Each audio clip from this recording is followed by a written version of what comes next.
अस्सलाम वालेकुम नाजरीन, वेलकम टू शारा दस्तूर। मैं हूं मोना आलम। तमाम देखने वालों को जश्न आज़ादी की बहुत बहुत मुबारकबाद नाजरीन। इंशाल्लाह हमेशा पाकिस्तान हमारा प्यारा वतन इसी तरह से फले फूले और बहुत से अनगिनत साल हम इस तरह से देखें खुशियों और आफियत के साथ। नाजरीन, एक तो आज बड़ा अच्छा मौका है ना सिर्फ हमारे लिए बल्कि पूरे कौम के लिए, जब हम इंट्रोस्पेक्ट करें जहां से हम शुरू हुए और आज जहां हम खड़े हैं बानिए पाकिस्तान कायद आज़म मोहम्मद अली जिन्ना के विजन के तहत, उनके नज़रिए के तहत। ये एक बहुत अच्छा रोज़ है नाजरीन, और हम तमाम को ये इसी पैराए में मनाना चाहिए। जैसे कि अभी हम देख रहे हैं तमाम जो बड़े शहर हैं, ख़ासतौर पर छोटे गाँव में भी खैर यही समा है, जो मनचले हैं वो आज़ादी का जश्न मनाने के लिए निकले हुए हैं। और ऑल्दो ये इट्स लिटिल लेट कि हम उन तक के पैगाम पहुँचाएँ, लेकिन फिर भी बात यह है कि बस किसी को दुश्वारी का सामना ना हो, अपने सिविक सेंस का ख़ास ख्याल रखें जब ये जश्न का समा आप तमाम बांध रहे हैं। किसी का रास्ता बिला वजह ना रोकें, और जहाँ जहाँ जाएं, जिन जिन मकामात पर जाएं, वहाँ सफाई सुथराई का ख़ास ख्याल रखें, चूँकि सफाई निस्फ ईमान है। नाजरीन, तमाम बातों पे आज हम बड़े एक गहरे नज़रिए से हम निगाह डालेंगे, और ना सिर्फ हम विजन नज़रिया पाकिस्तान की बात करेंगे, बल्कि आज के पैराए में नाजरीन पाकिस्तान के इस पूरे नज़रिए को हम लेकर चलेंगे कि हमने इसको कितना निभाया है। यकीनन इसमें परफेक्शन की तो कभी भी बात नहीं की जा सकती है, इसमें हमेशा हमेशा से जो जो गुंजाइश है वो बाकी रहती है। और आज नाजरीन जब हम ये बात करेंगे तो I am very honoured to host जो हमारे पास आज जो हमारे मेहमान हैं, जो आज के इस प्रोग्राम में, आज की इस नशिस्त में हमारा साथ देंगे। They are the best of the best. हमने बाकायदा जो लेजेंड्स हैं तमाम अपनी फील्ड्स में, अपने अपने वॉक्स ऑफ लाइफ्स में, उनको हमने आज मदऊ किया है इस ख़ास हमारे इंडिपेंडेंस डे स्पेशल पर। तो उनकी तरफ रुख करेंगे फौरी तौर पर, और कहाँ कहाँ पर पाकिस्तान में उनके अपने जो फील्ड्स हैं वहाँ पर हमने देखा है कि नुमाया कारकर्दगी या फिर पाकिस्तान के इस पूरे विजन को आगे बढ़ाने में, इस नज़रिए को आगे बढ़ाने में जो कि उनकी फील्ड्स का या उनकी वॉक्स ऑफ लाइफ्स का किरदार रहा है, उसके ऊपर भी आज हम नज़र डालेंगे, एक रेमिनिसेंस भी करेंगे, और आगे वे फॉरवर्ड पर भी हमारी बात करने की कोशिश रहेगी। साथ साथ नाजरीन, कश्मीर, जम्मू कश्मीर जो कि पाकिस्तान का हर तरह से अटूट अंग है, उसको भी आज के रोज़ हम कतई नहीं भूलेंगे, क्योंकि आज के रोज़ ही वो दिन है जब हम आज़ादी की असल सेंस में जो अहमियत है वो महसूस करते हैं, और एक दफ़ा फिर उसको जितना हो सके अपने तौर पर जीने की कोशिश करते हैं। लेकिन ये फिर से एक मेरी गुजारिश आप तमाम को, देखने वालों को, कि जो गिरदो नवा के लोग हैं उनकी आसानियों का भी साथ साथ ख्याल रखें। ये ना हो कि हमारे जश्न के समा में या हमारी सेलिब्रेशंस में हम किसी और को कोई खुदा न खास्ता तकलीफ पहुंचा रहे हों, तो इस बात का भी खास ख्याल रखना है। बाकायदा नाजरीन आगाज़ करते हैं। मेरे साथ बड़ा पर्टिनेंट गेस्ट पैनल मौजूद है। मोहम्मद कवी खान साहब पहले मुझे ज्वाइन कर रहे हैं बजरिया स्काइप, किसी तारुफ के मोहताज नहीं है, मायानाज अदाकार, legend in his own right. बहुत शुक्रिया कवी खान साहब आपकी मौजूदगी के लिए। हम बहुत शुक्रगुजार हैं कि आपने हमारी इस खास नशिस्त के लिए और इस खुसूसी प्रोग्राम के लिए वक्त निकाला है। आरिफ लोहार साहब नाजरीन मुझे ज्वाइन कर रहे हैं, आप भी किसी तारुफ के मोहताज नहीं, माशाल्लाह legend once again in his own right and in his own walk of life, गुलूकार, और ख़ास तौर पर फोक म्यूज़िक की जब बात आती है तो पाकिस्तान का बहुत बड़ा मायानाज नाम। बहुत शुक्रिया आरिफ लोहार साहब, प्लेजर होस्टिंग यू आपको इस आज की नशिस्त में, बहुत आपको खुश आमदीद कहते हैं। रमीज़ राजा साहब भी नाजरीन हमें ज्वाइन करेंगे ऑनलाइन, और हमारे साथ बजरिया फ़ोन कॉल होंगे। साबिक क्रिकेटर, कमेंटेटर, उनसे भी हम लोग उन्हीं के इन तमाम पैरावों में बात करेंगे। और मिशाल हुसैन मलिक साहिबा मुझे यहाँ स्टूडियोज़ में, इस्लामाबाद स्टूडियोज़ में शॉर्टली ज्वाइन करेंगी। उनसे ज़ाहिर है चूँकि हम जम्मू कश्मीर के इस पूरे उनके स्पिरिट को नहीं भूले हैं, और उनकी कुर्बानियों को हम आज के दिन याद करना ख़ास ज़रूरी समझते हैं। तो मिशाल हुसैन मलिक साहिबा भी हमारा इस पूरी नशिस्त में साथ देंगी, शॉर्टली हमारे साथ होंगी। लेकिन कभी खान साहब, अगर मैं आपसे बात का आगाज़ कर पाऊँ सर, फरमाइएगा आज के रोज़ को पहले आप अपने इनिशियल रिमार्क हमारे साथ बताएं या फरमाएं, आप तक आपका जो पैगाम है वो इस ख़ास मौके पर कौम तक पहुँचे, और ये कि ओवरऑल भी आर्ट्स ने, हमारे पूरे कल्चर ने कितना एक किरदार अदा किया है नज़रिया पाकिस्तान को आगे बढ़ाने में, इस हवाले से भी फरमाइएगा कोई अच्छी याद जो आप इस मौके पे दोहराना चाहें।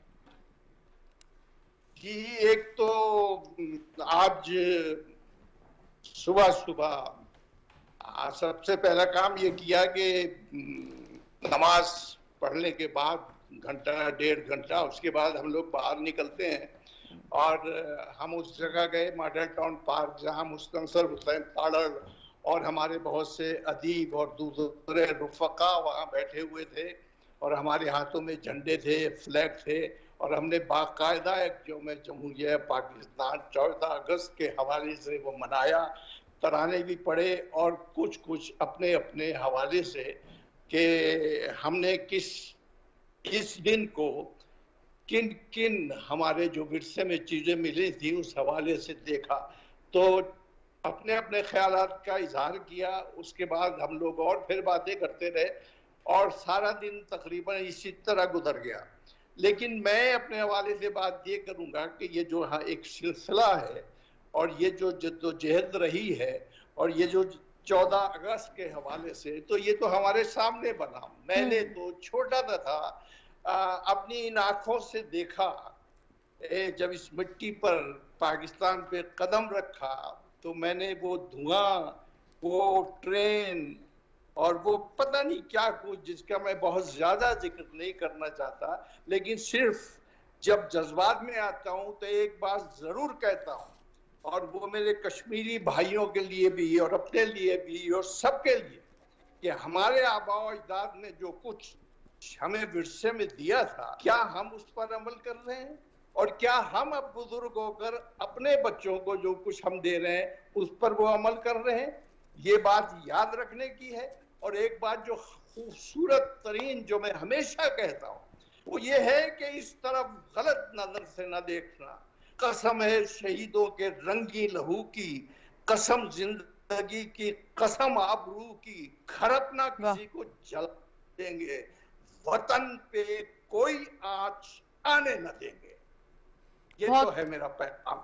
बहुत बहुत खूब कबीर साहब, जाहिर है आपके साथ मजीद ये बात आगे बढ़ाएंगे। फनून लतीफ़ा का जो एक बहुत ख़ास किरदार रहा है हमारे आर्ट्स का, हमारे कल्चर का, ये तमाम जो स्पिरिट है जो कि आपने हमारे साथ बांटी है उसको मजीद हमारे अंदर उजागर करने में, इस पे ज़ाहिर है मजीद आप तमाम से बात। लेकिन मिशाल हुसैन मलिक साहिबा भी अब मुझे नाजरीन यहाँ इस्लामाबाद स्टूडियोज़ में ज्वाइन कर रही हैं। यासीन मलिक की अहलिया हैं, यासीन मलिक हम तमाम के हीरो हैं, अल्लाह उनको खैर व आफ़ियत से उनको आज़ादी दिलवाए।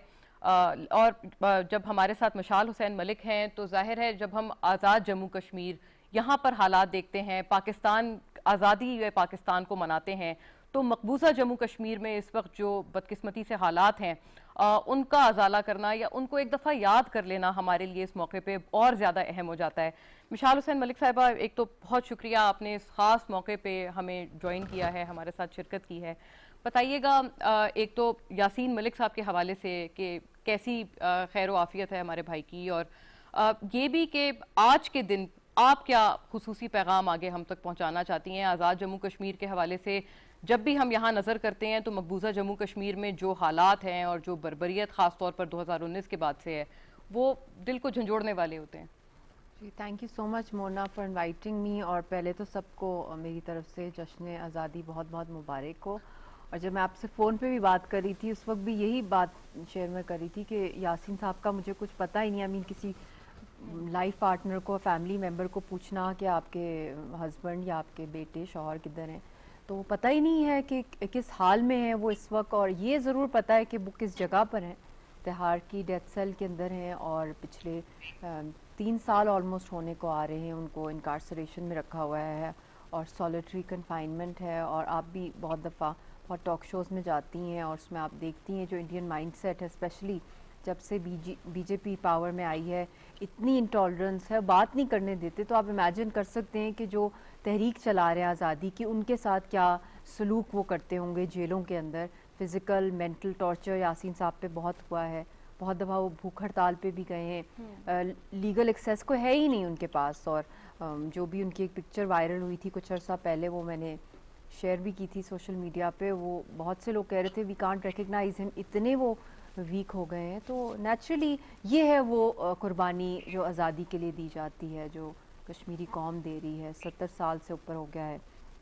कायदे आज़म मोहम्मद अली जिन्ना की और भी कदर आती है कि उन्होंने जो ये तहरीक चलाई पाकिस्तान मूवमेंट की।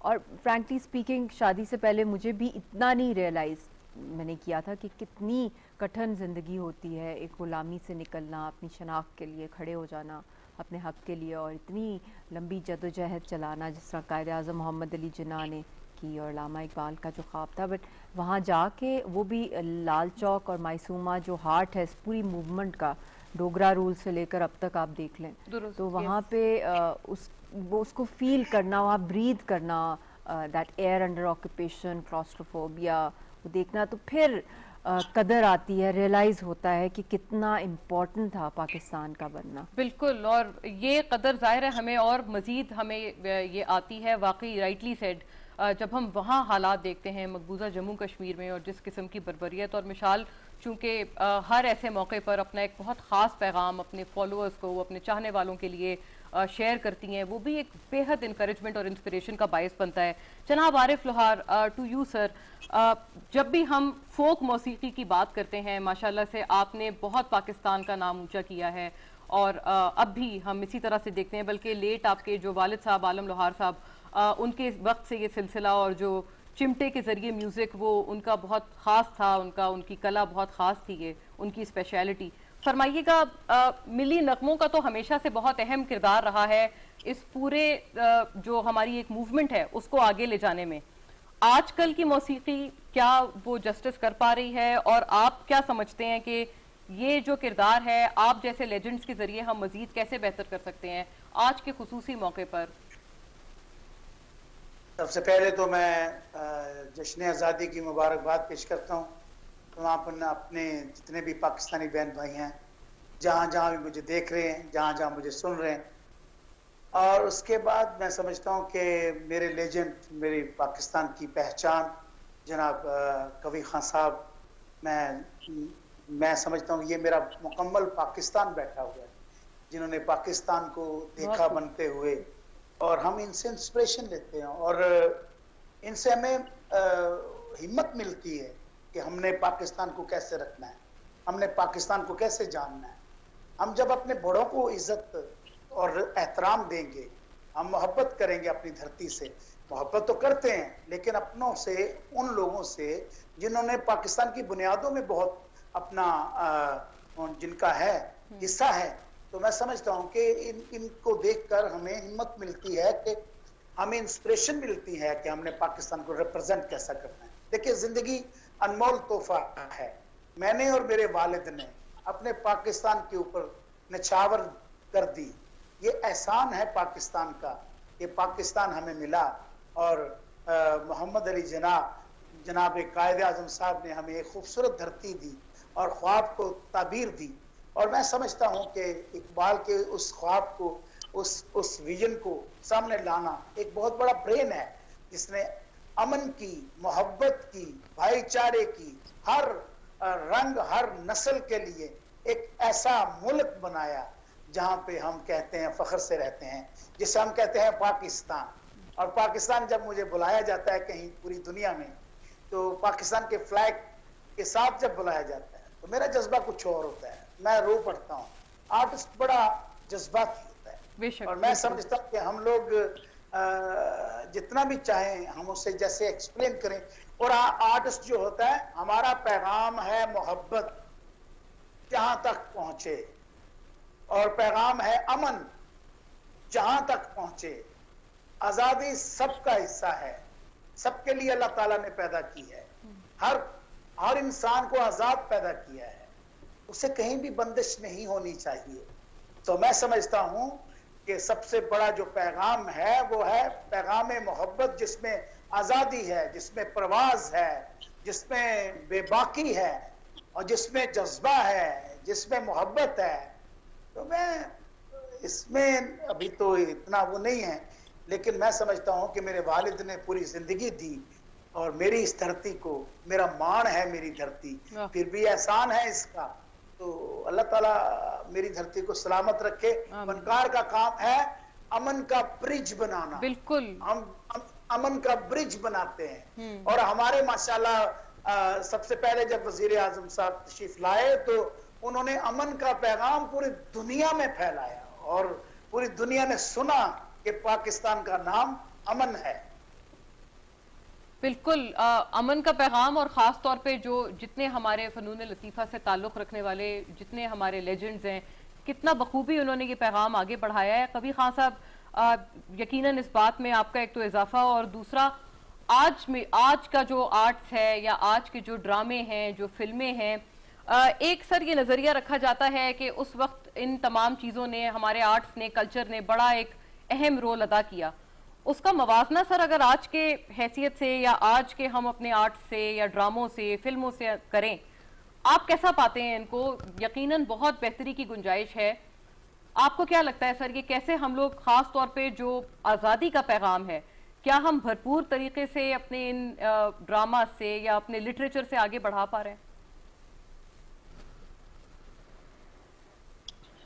जी बिल्कुल बढ़ा पा रहे हैं, और हमारा और काम ही क्या है, हम तो हमेशा से शुमार हम में जो लोग मौजूद हैं, एक आध कोई ऐसा होगा जो कोई और सोच रखता होगा, वरना हमने अपने वतन की सोच रखी है और मस्बत सोच रखी है। अगर मैंने जो फिल्में बनाई है, जो मैंने इंडस्ट्री में काम किया है, अगर उनको आप देखें तो हर फिल्म में आपको कोई ना कोई बामकसद चीज नजर जरूर आए। बिल्कुल। तो हमारी जो पहले हमने कोशिशें की, काबिश की, और अब जो कुछ कर रहे हैं और अब जो वक्त जा रहा है, इसमें जो कुछ हमारे सकाफती जो हमारे जराए हैं और जो कुछ हमें हमारा विरसा मिला है, उसको हम दे रहे हैं, लोगों को दिखा रहे हैं, बांट रहे हैं कि ये वतन जो है ये हमने किस तरह हासिल किया, और हम लोग, हमारे आबा अजदाद क्या थे, यही हमारा काम है, और हम बबागे दोहल ये कहते हैं।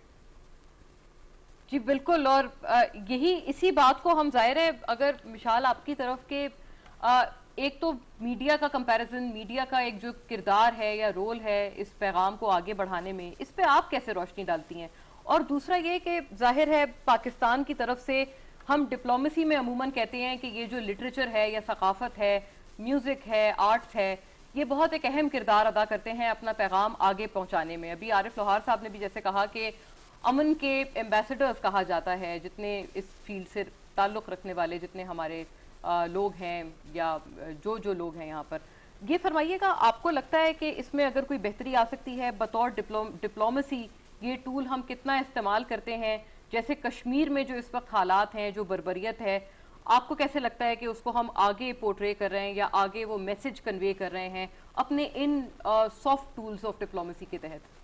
देखिए, सबसे पहली बात तो यह है, मैं खुद एक आर्टिस्ट हूँ, एक पेंटर हूँ, तो और पोइट्री भी मैं करती हूँ, तो ये तो फ्रीडम फाइटिंग या स्ट्रगल के फोर फ्रंट पर आना वो एक और बात है। तो सेंसिटिव बहुत होते हैं आर्टिस्ट, और उनको ज़्यादा, उनको आई थिंक अल्लाह ताला की तरफ से भी उनके अंदर कन्विंसिंग पावर एक बड़ी नेचुरली उनके अंदर आती है।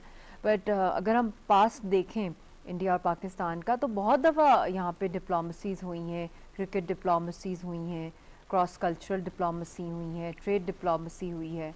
बट क्या वजह है, पाकिस्तान की तरफ से तो आर्टिस्ट जाते हैं बड़ी खुशी से, और वाकई में जिस तरह आरिफ साहब ने कहा है और कबीर साहब ने कि दिल से मतलब वो जाते हैं और अमन का ब्रिज बनना चाहते हैं।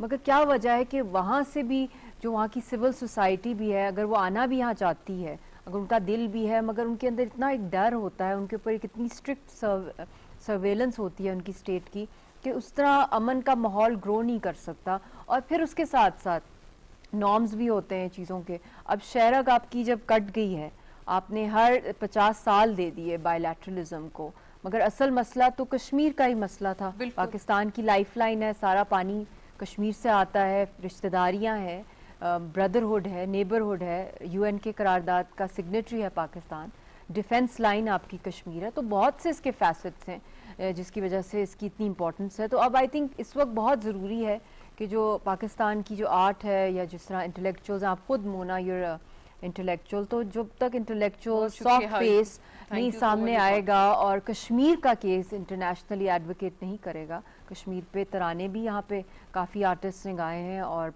यहाँ पे ड्रामे भी बहुत बड़े बड़े लिखे गए हैं और पोइट्री भी की गई है। मगर मैं समझती हूँ अभी बहुत मजीद इसको मेन स्ट्रीम करना पड़ेगा, जो वहाँ की ह्यूमन स्टोरीज हैं, और इतना रिच है उनका हेरिटेज और कल्चर, जिसको आई थिंक के उस तरह हमने एक्सप्लोर नहीं किया। हालांकि Kashmiris are the most peace loving nation in the world, और वहाँ पे अभी भी आप देख लें कि वहाँ पे 99.9% पुरअमन तहरीक चल रही है, रिच है, उनका म्यूज़िक, पोइट्री, लिटरेचर, उनकी हैंडीक्राफ्ट्स, तो बहुत सी चीज़ें जिसके थ्रू यहाँ पे बहुत पावरफुल मूवीज़ या ड्रामाज या गाने बन सकते हैं, तराने बन सकते हैं, और ये तराने ही होते हैं जो कि इतना रेवोल्यूशंस ले आते हैं, और नज़्में फैज़ अहमद फैज़ की, तो ये इनका बहुत बड़ा रोल है। बिल्कुल, और जैसे हमने देखा था ये पूरी मिसाल so rightly pointed out by you के ये आज़ादी की तहरीक और कायदे आज़म मोहम्मद अली जिन्ना, उनका विजन ये आगे ट्रांसलेट करने में नगमों का, इस शायरी का कितना रोल रहा है।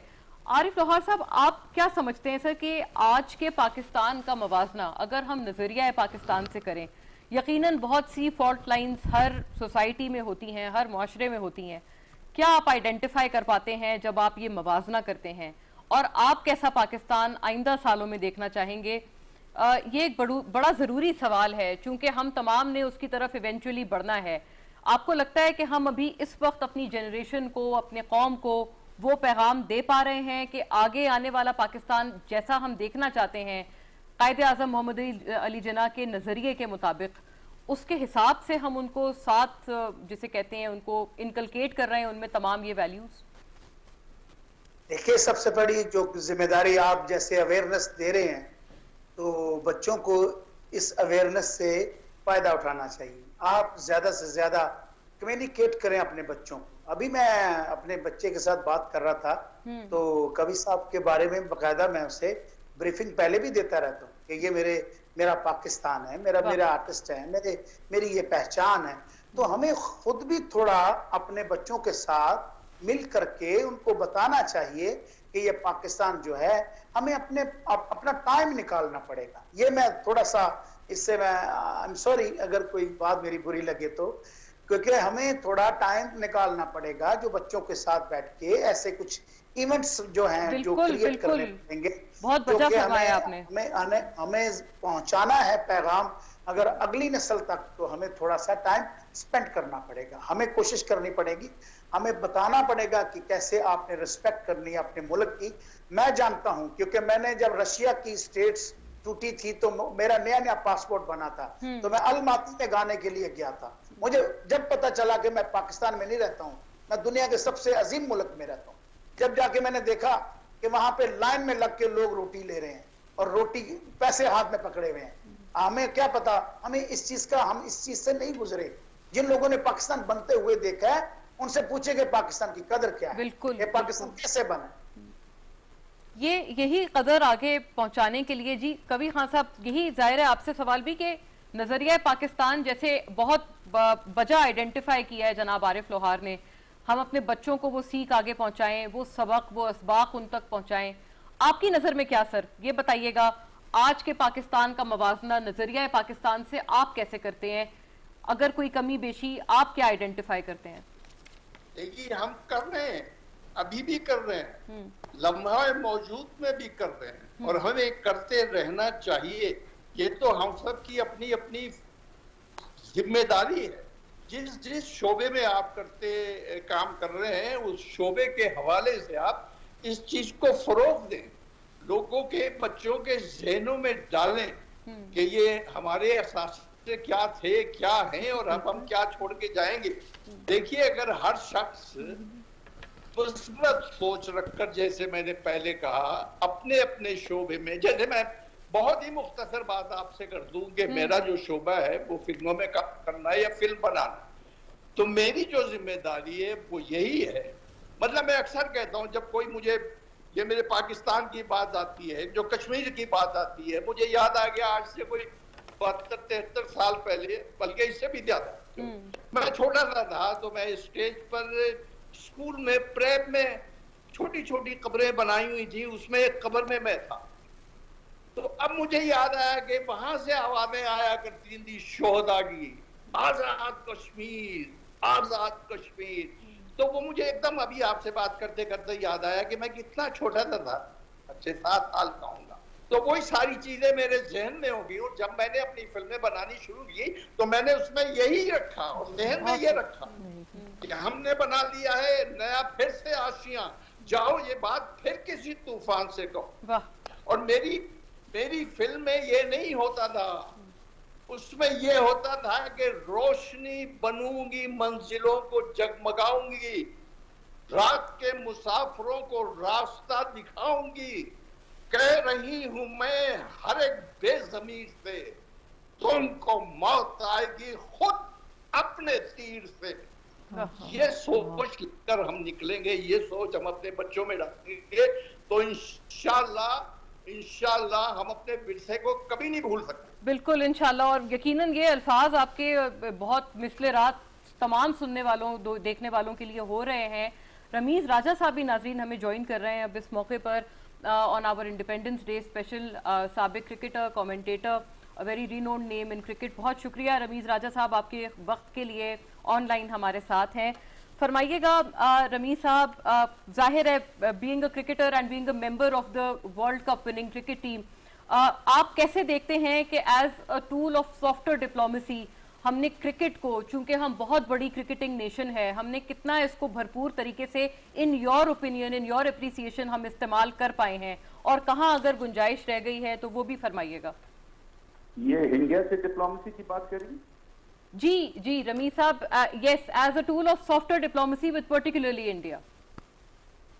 देखिए जी, अगर वो खेलना नहीं चाहते हैं तो फिर वो ये डिप्लोमेसी तो धरी की धरी रह जाती है, इसलिए कि क्रिकेट तो इसमें कहते हैं एक फ्रेज है इंग्लिश का, दिस इज नॉट क्रिकेट, यानी कि जब आप ऑनेस्ट नहीं होते हैं, जब आप रूल के तहत खेलते नहीं हैं, तो ये तो इंग्लिश का एक फ्रेज बन चुका हुआ है, और वो नहीं खेलना चाहते हैं तो ना खेलें, तो बिस्मिल्लाह। जहां तक पाकिस्तान ने कोशिश की, बहुत की, स्टांस हमारा बिल्कुल स्पोर्ट्समैन लाइक था, और उसके बाद जब वहां से सिचुएशन बिगड़ी, जो कि प्रेजेंट गवर्नमेंट के थ्रू उन्होंने क्रिकेट को टूल बनाया, क्योंकि इसकी हेडलाइंस लगती हैं उनको ऐसी खबर से, ताकि वो बता सकें कि जी देखें हमारा क्या स्टांस है, तो उनको रहने दें। हमारी जो सबसे बड़ी डिप्लोमेसी की सक्सेस है वो ये कि पाकिस्तान में अब इंटरनेशनल टीम्स आ रही हैं इंडिया के दबाव के बगैर और बावजूद, ये बहुत बड़ी सक्सेस है। अच्छा रमीज साहब, ये हम देखते हैं कि अपना जो भी भारत का एक जो उनका हेजेमोनिस्टिक डिजाइन है, वो भी उसको अपने क्रिकेट के जरिए काफी हद तक आगे बढ़ाते हैं, सच एज इन आईसीसी। हमने ये चीज अक्सर और बेशतर देखी है। इतनी जो एक डोमिनेंस है, आपको लगता है कि पाकिस्तान के लिए भी होनी चाहिए? और बिल्कुल एक कैंडिड ओपिनियन में आपको क्या लगता है हमारी स्टैंडिंग्स इस एतबार से कहाँ है?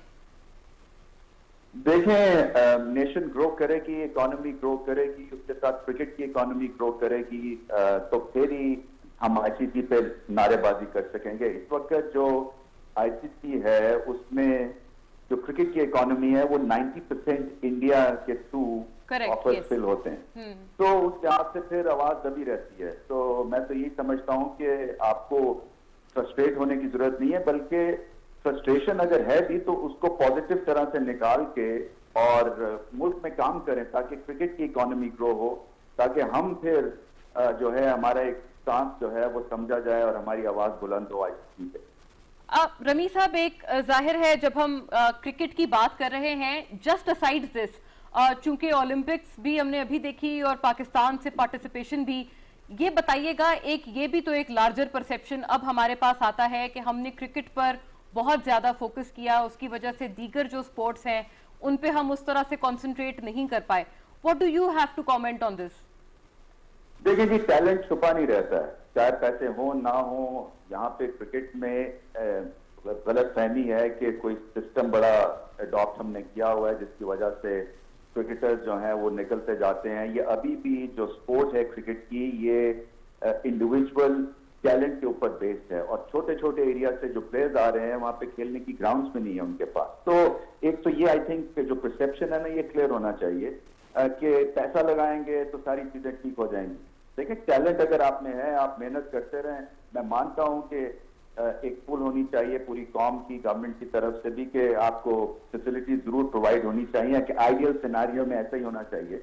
बट आप देखते हैं दुनिया की बड़ी बड़े मुल्क ओलंपिक्स में उनका क्या हाल हुआ है, हशर हुआ है। तो एक आपका स्पोर्टिंग कल्चर है, आपको पहले तो स्पोर्टिंग कल्चर बनाना है, जैसे कि आजकल वॉक करने का एक कल्चर है, फिट रहने का एक कल्चर है, इस तरह से स्पोर्ट्स का कल्चर होना चाहिए। तो जब तक वहां पे हम नहीं पहुंचेंगे, रियलाइजेशन नहीं होगी, मैं समझता हूं कि जितना भी इंडिविजुअल टैलेंट है उसको और ज्यादा एक जरूर एनवायरनमेंट प्रोवाइड करनी चाहिए। और एनवायरनमेंट आएगी जब एक तरह से पूरे पाकिस्तान जो है की सोच जो है वो स्पोर्टिंग होगी। रमीज राजा साहब, जाहिर है क्रिकेट एज अ गेम उसमें भी काफी लेसन्स हैं, काफी असबाक हैं। आपको क्या लगता है, चूंकि हम आज अपना इंडिपेंडेंस डे स्पेशल कर रहे हैं, आपने इस पे क्रिकेट में तो अपनी एक्सपर्टीज आपने बताई, लेकिन एज अ लेसन जो कोई क्रिकेट से मिलता है, क्या आपको लगता है कि वो हमें मजीद इम्पार्ट करना चाहिए on the eve of independence day? और ये भी कि पाकिस्तान के नजरिया पाकिस्तान में जाहिर है as a Pakistani, as a patriot, आपको क्या लगता है कि क्या फॉल्ट लाइन है जो कि सबसे एविडेंट है या प्रोमिनेंट है which we need to overcome in times to come? देखिए जी, झूठ बोलना छोड़ दें, डिसिप्लिन कायम करें, एक दूसरे की हेल्प करें। अभी भी हम 10 बंदे जब इकट्ठे होते हैं लड़ना शुरू हो जाते हैं। तो ये जो मॉब मेंटालिटी है ना, इसको ठीक करें, प्यार मोहब्बत इस पे जो है अपनी रिलेशनशिप कायम करें, पढ़ाई करें। देखिए, मैंने MBA किया, मैं क्रिकेट भी खेला, और ये बैलेंस आपको देती है पढ़ाई। आपको जो चॉइसेस हैं आप बेहतर पिक कर सकते हैं जिंदगी में आगे चल के। तो मेरा जो मैसेज है यूथ को वो यही है कि अपनी जिंदगी में बैलेंस लाएं और सच बोलें और डिसिप्लिन कायम करें। जो ग्रेट नेशंस बनती हैं ये 2 असूलों पे बनती हैं। राइट, बहुत शुक्रिया रमीज राजा साहब, आपने इस खास मौके पे बात की हमसे और शिरकत की हमारे इस पैनल में। मिशाल, if I may take a sentence from you, आपका इसके ऊपर एक रिएक्शन, फिर एक क्विक ब्रेक की तरफ बढ़ते हैं। आरिफ लोहार साहब और कबीर खान साहब की तरफ वापस जाएंगे, लेकिन मिशाल आपका quick reaction before we revert to a break, कि ये जो कौमियत की हम बात करते हैं ये हमने कितना इनकलकेट की है, और क्रिकेट पे as far as I recall ये कश्मीर में भी एक वो कश्मीर प्रीमियर लीग है वो हो रही है, वहां पर भी हम इस चीज को आगे बढ़ा रहे हैं। आपकी उससे क्या होप्स हैं, अगर if you have any prospectives attached to this? या it's a very positive gesture, और एक आइडेंटिटी मिलती है इंटरनेशनली, टैलेंट को आइडेंटिफाई करना कि ये कश्मीर से आए हैं। और वहाँ के लोग भी जो हैं ओवरऑल, आज़ाद कश्मीर में तो अमन है, सुकून है, बट फिर भी वहाँ पे लोग दुखी रहते हैं क्योंकि मकबूजा जम्मू कश्मीर में जो जुल्म हो रहा है, और इसकी इरिटेशन इंडिया को नेचुरली बहुत हुई है, जो कि कोई हैरानगी की इसलिए बात नहीं है क्योंकि वो कभी भी नहीं चाहते कि यहाँ पे इंटरनेशनल क्रिकेट प्ले किया जाए, ऐसी एनवायरनमेंट बने कि कश्मीरियों की जो आइडेंटिटी है जो उन्होंने छीनी है आर्टिकल 370 और 35A के बाद, वो किसी तरीके से इंटरनेशनली आगे आए। इसलिए वो थ्रेट्स भी दे रहे हैं इंटरनेशनल क्रिकेटर्स को कि वो जो वहाँ जाएंगे आज़ाद कश्मीर में उनको फिर वीज़ा नहीं लगाया जाएगा। तो ये चीज़ें, तो इनके अंदर वो स्पोर्ट्समैन स्पिरिट तो है ही नहीं, और इस वक्त इनकी अपनी भी आप हालत देख लें, इनकी इकॉनमी की एंड एवरीथिंग, जो इंटरनली जो माइनॉरिटीज़ के साथ जो किया जा रहा है। तो I see a very dark future for India, and investments का इनको बड़ा जोम होता था। तो आई थिंक वो भी अब जहाँ पे अमन हो, सिक्योरिटी हो या नॉर्मलसी हो, तो वहीं पे long term investment. So let's see, अभी काफ़ी चीज़ें, ब्लॉक्स भी रीजन के भी बदल रहे हैं, but what is important is कि आज के दिन आई थिंक पाकिस्तानी कौम का पिछले 2 साल से तो मैं देख रही हूँ। मिशाल, मैं वापस आती हूँ आपके इस नुक्ता नज़र की तरफ और दीगर की तरफ भी आगे बढ़ते हैं। एक ब्रेक नाजरीन, we'll be back, stay with अस।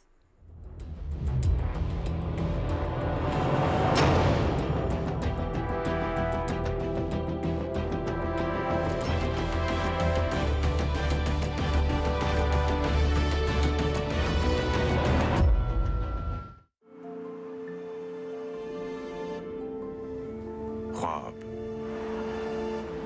अज़्म, इत्तेहाद, जुस्तजू, कामयाबी, लगन, जिंदगी, शर्फ, इन सब से मिला हमें हमारा पाकिस्तान, और अब मिलकर उठाएंगे हम अपना हर कदम वतन के नाम। क्रिकेट, हॉकी, कबड्डी, स्नूकर, मुकाबला तो हम हर मैदान में करते आ रहे हैं। अब मुकाबला है दरख्त लगाने का, दुनिया को बचाने का। पाकिस्तान ने इस साल दुनिया का सबसे बड़ा मियावाकी जंगल लगाने और अब 1 मिनट में सबसे ज्यादा दरख्त लगाने का वर्ल्ड रिकॉर्ड बनाया है। आए, यौम आजादी पर हम सब साथ में दरख्त लगाएं, दरख्त के साथ अपनी सेल्फी हमें भेजें और मिलकर दुनिया को बचाएं। वजारत मौसमियाती तब्दीली, हुकूमत पाकिस्तान।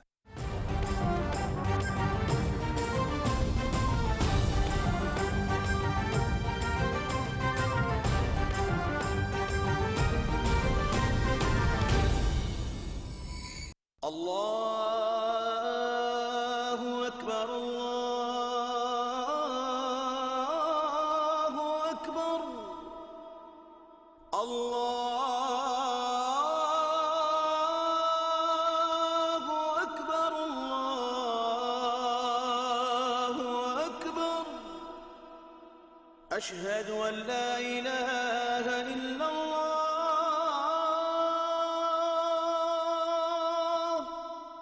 अशहदु अन ला इलाहा इल्लल्लाह,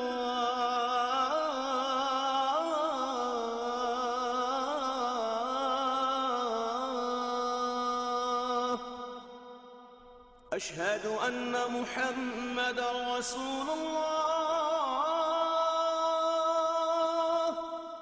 अशहदु अन्न मुहम्मदर रसूलुल्लाह,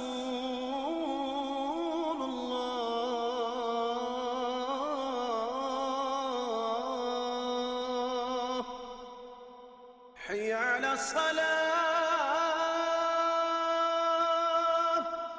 हय्य अला सलाह,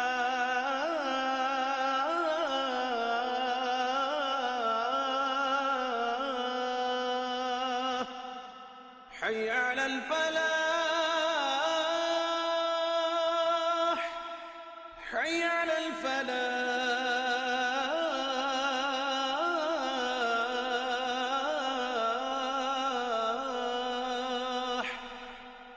अल्लाहु अकबर, अल्लाहु अकबर, ला इलाहा इल्लल्लाह।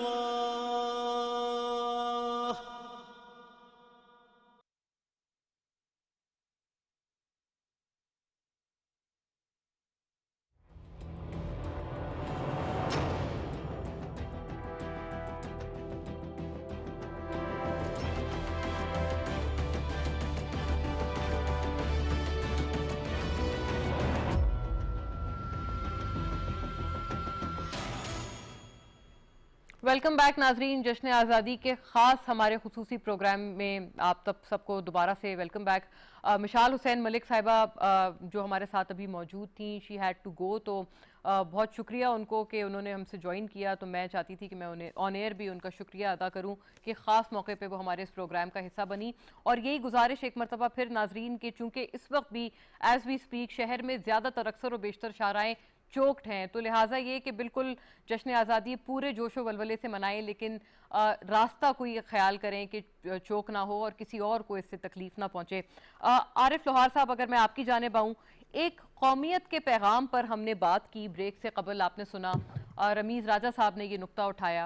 आपकी नज़र में कौमियत को अब आगे बढ़ाना है और अक्सर लोग अक्सर व बेशतर ये भी बात करते हुए नजर आते हैं कि कहते हैं उस वक्त एक कौम थी और एक वतन चाहिए था, अब एक वतन हमारे पास है लेकिन हमने कौमियत को मजीद फरोग देना है। ये आपके नज़र में सर बताइएगा कैसे हम मजीद बेहतर कर सकते हैं, और ख़ास तौर पे म्यूज़िक, आर्ट्स, कल्चर, सकाफत, इन तमाम चीज़ों के इस्तेमाल से। जी बिल्कुल ऐसा होना चाहिए, ऐसा ही होना चाहिए, और ज़्यादा से ज़्यादा अपने कल्चर को फ़रोग दें। और वो शायरी जो है, वो जज्बा जो है जिससे इंसान को एक मैसेज मिलता है, वो ज्यादा से ज्यादा लोगों तक पहुंचनी चाहिए। वो चाहे किसी जरिए से पहुंचे, चाहे किसी पॉप स्टार के जरिए से पहुंचे, चाहे किसी फोक स्टार के जरिए से पहुंचे, चाहे कैसे भी कोई गा के उसे बयान करे। सो मैं समझता हूँ कि इसके लिए सब लोगों का फर्ज है कि अब आप इकट्ठे होके यूनिटी से आप अपने पाकिस्तान को रिप्रेजेंट करें और पढ़ाई में बहुत ज्यादा फोकस करें, पूरी दुनिया में पॉजिटिविटी के ऊपर काम करें। पॉजिटिविटी बहुत जरूरी है ताकि हम जहां जाएं पॉजिटिविटी जो है हमारी पहचान हो। हमें कहीं ना कहीं मुझे भी अपनी वो क्या उसे कहते हैं कि हमें अपनी तरतीब देनी होगी कि अब ज्यादा से ज्यादा अपनी नस्ल को बताना है कि हम वाकई पाकिस्तान में जज्बा ही नहीं रखते, हमारा ईमान जो है वो भी पाकिस्तान है, बल्कि मैं भी पाकिस्तान हूं, तू भी पाकिस्तान है। अब तो मैं ये कहूंगा कि हर घर पाकिस्तान है, हर घर पाकिस्तान है। तो अल्लाह ताला हमें इस यूनिटी को कायम रखने की तौफीक अता फरमाए और हम हर नस्ल हर रंग के लोगों के साथ रहते हैं और हमें बड़ा पॉजिटिविटी के साथ रहना पड़ेगा। कबीर खान साहब, ये बहुत एक अहम पैगाम है आरिफ लोहार साहब की तरफ से। आपका इस पे क्या आपकी राय होगी? जब हम कौमियत की बात करते हैं, कौमियत को आगे बढ़ाएं, ज़्यादा से ज़्यादा फ़रोग दें, ये चीज़ आपको कैसे लगता है कि हम बेहतर कर सकते हैं? और अभी जब मशाल हुसैन मलिक साहिबा थी, आपने सुना सर, उन्होंने ये फरमाया कि कुछ पाकिस्तानी आर्टिस्ट जो इंडिया जाते हैं किसी काम के गर्ज से, उनके दिल बड़े हैं और वो एक अमन का पैगाम लेकर आगे जाते हैं, लेकिन वो कहते हैं उस तरह से रेसिप्रोसिटी, उस तरह से उस चीज़ को रिवर्स नहीं मिलता है, या भारत की तरफ से उसी तरह का वालेहाना इस्तकबाल नहीं किया जाता। इसको आप कैसे देखते हैं?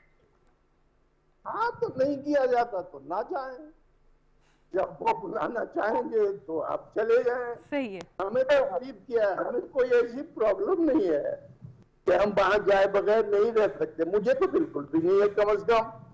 पहले आप हमें हम तो हैं ही, यानी हमारी तो सोच ये है कि अस्सलाम वालेकुम, वालेकुम अस्सलाम। अगर आप नहीं करते और मोहब्बत नहीं करते तो हमें कोई जबरदस्ती तो ऐसी कोई नहीं है तकलीफ या कोई प्रॉब्लम। भाई ये तो उसी के साथ खुशी होती है। देखिए, अगर हम सब मिलकर माफी चाहता हूँ, ये सोच लें कि ये एक बाउंड्री सी दी है, ये हमारा एक गुलदस्ता है और इसमें हम रहते हैं और हमने क्या कुछ करना है, तो हर एक की जहन में, शऊर में ये चीज है कि हमें किस तरह रहना है, किस तरह चलना है, किस तरह बात करना है, किस तरह अपनी अपनी इबादत करनी है और हमें इस माशरे के लिए क्या करना है। अब ये सारी चीजें तो हमें मिली भी हैं। आप देखिए ना, सब्र, शुक्र, इम्तिहान, उसके बाद और फिर फल आपको मिलता ही मिलता, अल्लाह ताला देता ही देता है। ये तो हमारा ईमान है। बेशक। कुछ चीजें महंगी हो गई, कुछ चीजें सस्ती हो गई, कुछ ऐसा हो गया, कुछ वैसा हो, ये सब हमारे प्रॉब्लम है और इन्हें हम ही ने सॉल्व करना है। कहीं से बाहर से तो लोग नहीं बुलाएंगे। तो बार बार ये कहा जाता है कि इंडिया ने ये कर दिया तो इंडिया ने वो कर दिया, तो करने दे उनको, हमें क्या, हमें दुनिया से क्या, हम अपनी आप दुनिया है भाई साहब। बहुत सही जी, बहुत दुरुस्त ये पैगामात हैं। कबीर खान साहब की आवाज मुझे थोड़ी सी डिस्टॉर्ट होके आ रही है। आरिफ लोहार साहब, अगर आपके पास कोई आखिरी जुमला है जिसके ऊपर मैं कंक्लूड करूं, इख्तिताम करूं प्रोग्राम का, तो वो जरूर हमें बताइएगा। मैं तो बस यही कहूंगा कि मेरे देश के मालका सदा करदा रवि एहसान, मेरे देश के मालका सदा करदा रवि एहसान, तेरा वसे काबा सोनिया, मेरा वसे पाकिस्तान। वाह, बहुत खूब। नाजरीन, इस खूबसूरत पैगाम पे प्रोग्राम का इख्तिताम करते हैं और बहुत आज जिसे कहना चाहिए एक सितारों का झुरमट हमारे साथ मौजूद था आज की इस नशिस्त में। तमाम जो पाकिस्तान के लेजेंड्स हैं अपने अपने वॉक्स ऑफ लाइफ में, आपने तमाम को सुना। जनाब आरिफ लोहार, जनाब कबीर खान साहब, मशाल हुसैन मलिक साहिबा हमारे साथ थी, रमीज़ राजा साहब ने हमारा साथ दिया था। आज के नाजरीन, इस खुसूसी मौके पर यकीनन इस आज़ादी को ज़रूर मनाएं, इसको जितना हो सके इसको सेलिब्रेट करें, इसका जश्न मनाएं, लेकिन इस एहसास के साथ कि दूसरे को तकलीफ ना हो, चूँकि आपस में मिल के रहने का और कौमियत को फ़रोग़ देने का ही तो नाम है आज़ादी, जिसकी वजह से पाकिस्तान तश्कील दिया गया। पाकिस्तान जिंदाबाद। नाजरीन, आज के लिए इतना ही। अल्लाह हाफ़िज़। सी यू नेक्स्ट वीक।